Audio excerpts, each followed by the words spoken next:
You have been misled about how to lose weight. The fitness industry has long promoted a simple formula. Weight loss happens when you burn more calories than you consume. They portray your body as a bank account. They claim that if you are overweight, it's due to a personal failing, lack of self control, or poor calculation skills. However, your body isn't a bank, it's a chemistry lab. And in this lab, one chemical determines whether you burn or store fat. It's not a calorie, but a hormone called insulin. The truth is, even if you reduce your food intake, high insulin levels make it very hard to burn fat. On the other hand, you can eat more and still lose weight by understanding how to manage a particular hormone. This isn't about starving yourself, it's about understanding how your cells work. To see why most people struggle with this, let's look at what insulin actually does.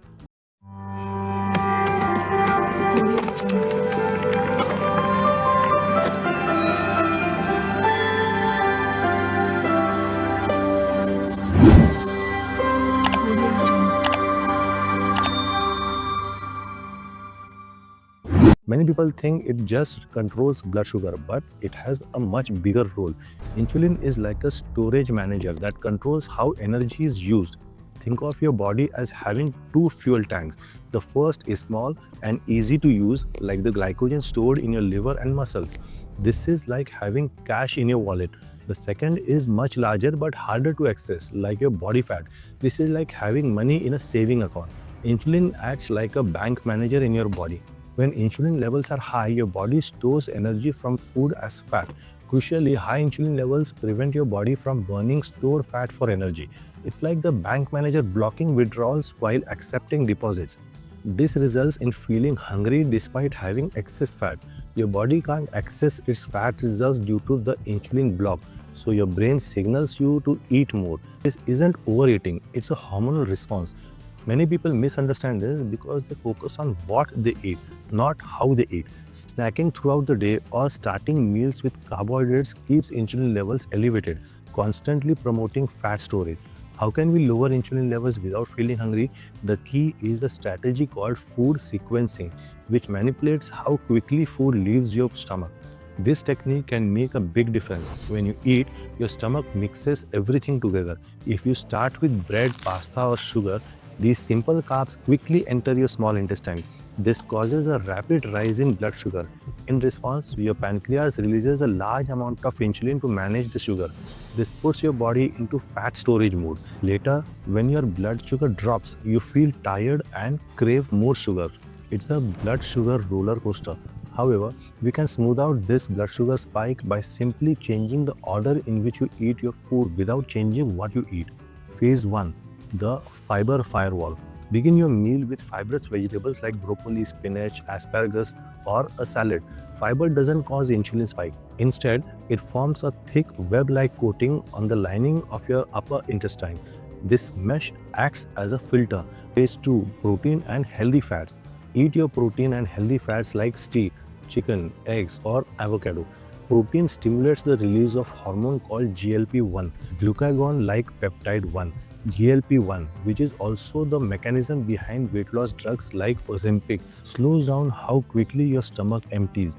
This makes you feel full for longer and signals to your brain that you are satisfied. Phase 3. Carbohydrates. Eat your starches like rice, potatoes, or pasta last. Since you have already consumed fiber and protein, which slow down digestion, these carbohydrates enter your system at a slower pace. Instead of causing a rapid spike in blood sugar, the glucose is released gradually. Research indicates that eating in this order, fiber, then protein, then carbs, can decrease the glucose spike after a meal by up to 73% and the insulin spike by 48%. You are consuming the same food and calories, but your body responds differently, turning a meal that would typically promote fat storage into one that has a neutral effect on your metabolism. Furthermore, acetic acid, the active ingredient in vinegar, especially apple cider vinegar, can amplify this effect. Vinegar has traditionally been used to aid digestion, and now we know why. Acetic acid hinders the enzyme alpha amylase, which is present in your saliva and stomach and breaks down starch into sugar, essentially slowing down the conversion of food into sugar. Acetic acid found in vinegar can make your muscle cells more sensitive to insulin, like a hearing aid for cells. If you are insulin resistant, your cells don't respond well to insulin, causing your pancreas to produce more. Vinegar helps cells respond better, lowering insulin levels quicker. Regarding exercise, timing is key. The best time to move isn't early in the morning, but right after eating.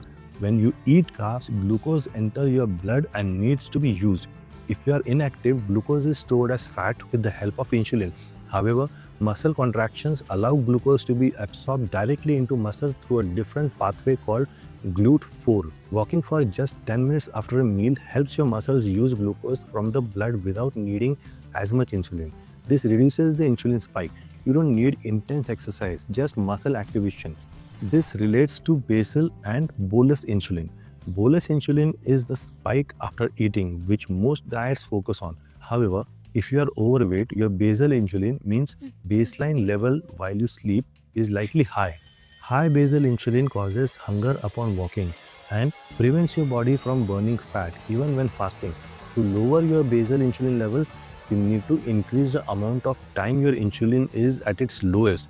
Intermittent fasting can help with this. It's not just about skipping breakfast, but about giving your gut a rest. Every time you eat, you activate digestion and slightly raise your insulin. Grazing or eating many small meals throughout the day keeps your insulin levels constantly elevated. This prevents your body from accessing stored energy. Combining time-restricted eating, that is, eating all your meals within an 8-hour period, with the food sequencing method creates a strong effect. You reduce both the number of daily insulin spikes and how high those spikes get. Here's how to apply this in a practical way.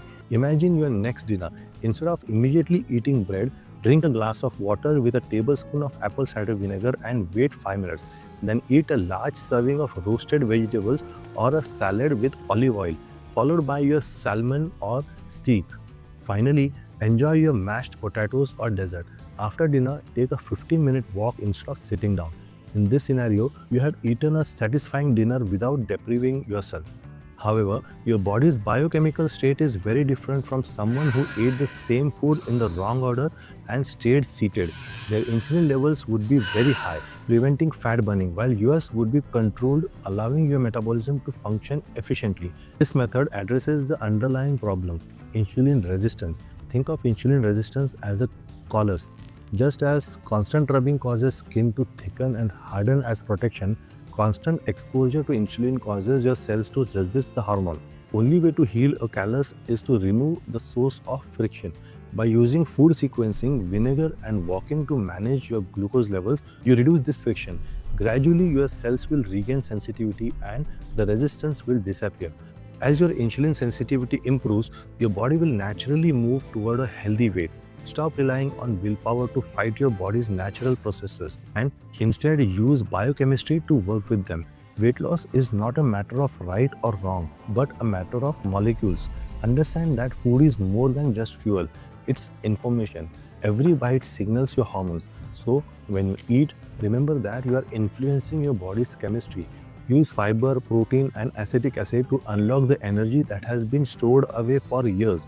The key is not about eating less, but about making better food choices.